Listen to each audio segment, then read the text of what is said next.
Chers amis, salutations les meilleurs en Christ. C'est avec joie que nous allons poursuivre ce que nous avons commencé avec vous la fois dernière. Nous avons commencé à parler de ces 7 dernières paroles que Jésus-Christ a prononcées à la croix, juste quelques instants avant sa mort.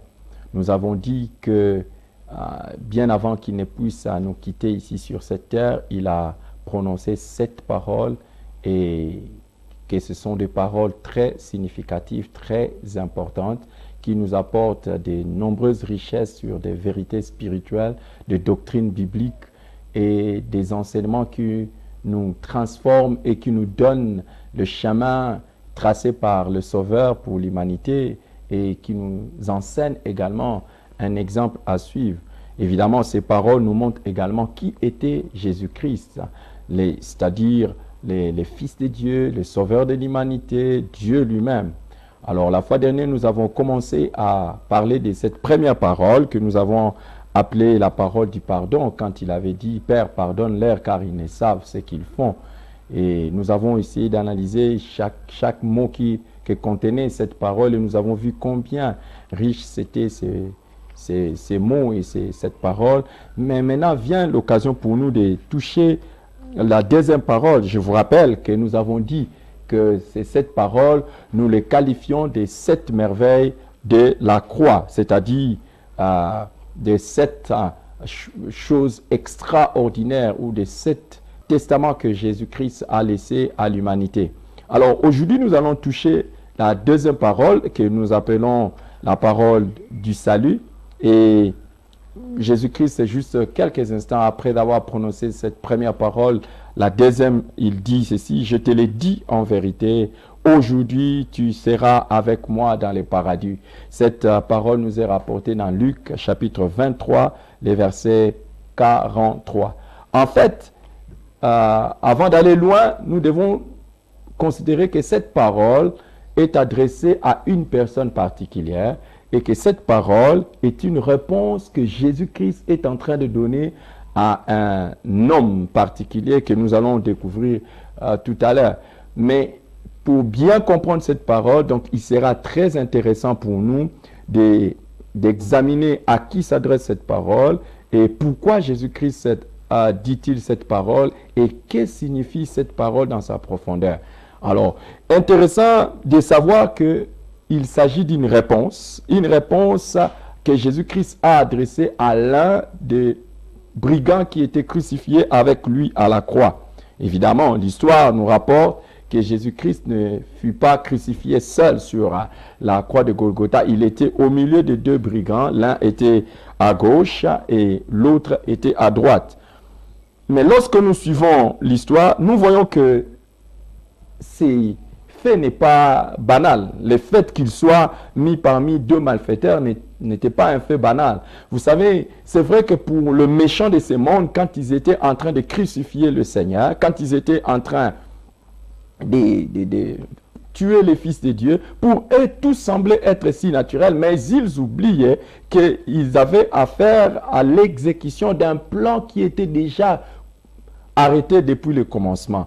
Et là, nous voyons que Jésus se trouve au milieu de 2 malfaiteurs. Ce n'est pas un fait du hasard, parce que c'était exactement l'accomplissement d'une écriture d'Ésaïe chapitre 53, où nous lisons que le Messie a été mis au nombre des malfaiteurs parce qu'il a porté les péchés de beaucoup d'hommes. Donc vous voyez qu'en le plaçant au milieu, toutes ces méchantes personnes ne savaient pas qu'ils étaient en train de prouver et de démontrer que Jésus-Christ était le Messie qui était attendu. Ils étaient en train de démontrer par là que voici le Messie qui était attendu, parce qu'ils étaient en train de le mettre au milieu de coupables.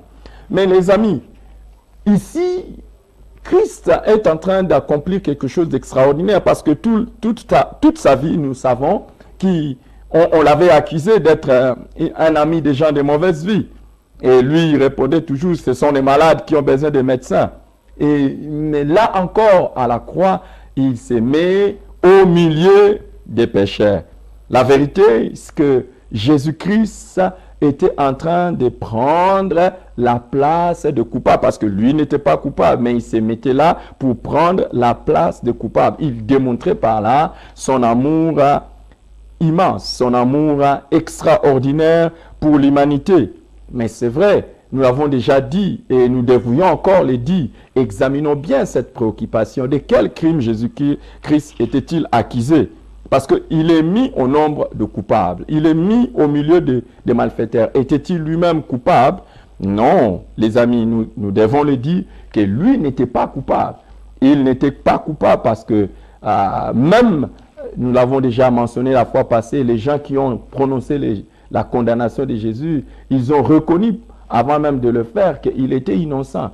La personne qui l'avait trahi avait aussi considéré qu'il était innocent. Et dans la coutume d'autrefois ou dans la manière de faire d'autrefois, on inscrivait sur le bois où l'on pendait quelqu'un de quel crime on l'accusait. Et tout ce qui était inscrit au-dessus du bois de Jésus, c'était que Jésus est le roi des Juifs.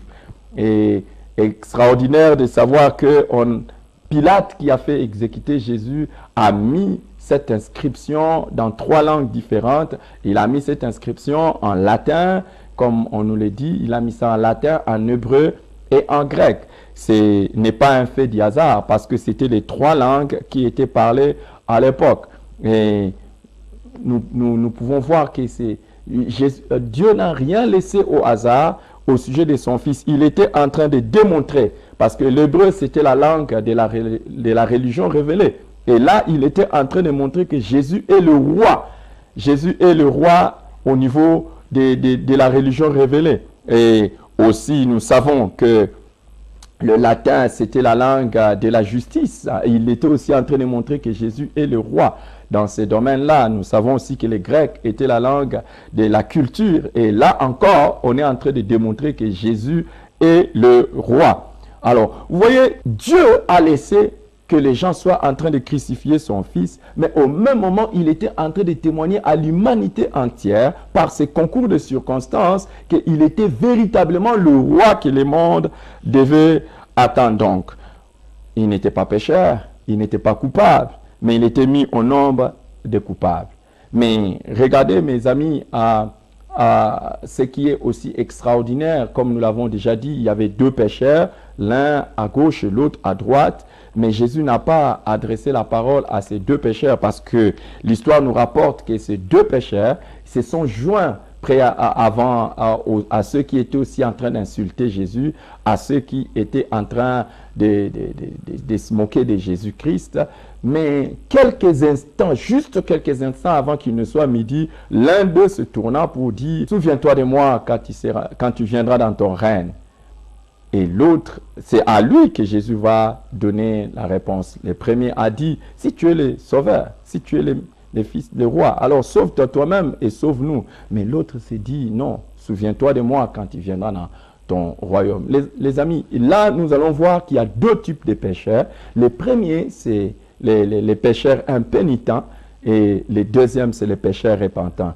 Et ils sont là en train de nous montrer exactement les catégories des pécheurs que nous sommes ici sur la terre. Il y en a qui sont impénitents et d'autres sont repentants. Les impénitents, qui sont-ils? Les impénitents sont ceux-là qui, ayant fait tout le mal qu'ils peuvent faire dans leur vie, ils n'en viennent pas à reconnaître ce qu'ils ont fait. Ils demeurent dans leur péché. Ils continuent à faire ce qui est mal devant Dieu. Et ils meurent dans cet état. Évidemment, la conséquence, c'est qu'ils meurent physiquement, mais ils meurent aussi spirituellement et ils vont en enfer. Mais de l'autre côté, nous avons ceux-là qui peuvent avoir commis les mêmes crimes que les autres, qui peuvent avoir fait les mêmes torts que les autres, ils peuvent avoir été dans le même péché que certaines personnes, ou avoir même fait pire que les autres, mais qui, eux, à la dernière minute, ils se ressaisissent, ils reviennent à Dieu, ils demandent pardon. Je vous exhorte, vous qui êtes en train de me suivre, d'être du côté des pécheurs repentants au lieu d'être du côté des pécheurs impénitents. Dieu veut et peut vous pardonner, quel que soit ce que vous avez fait. Il suffit seulement de changer d'attitude vis-à-vis de lui, de changer d'attitude vis-à-vis de votre vie de péché et revenir à lui. Il vous sauvera. Que Dieu vous bénisse. Nous allons poursuivre prochainement. Merci.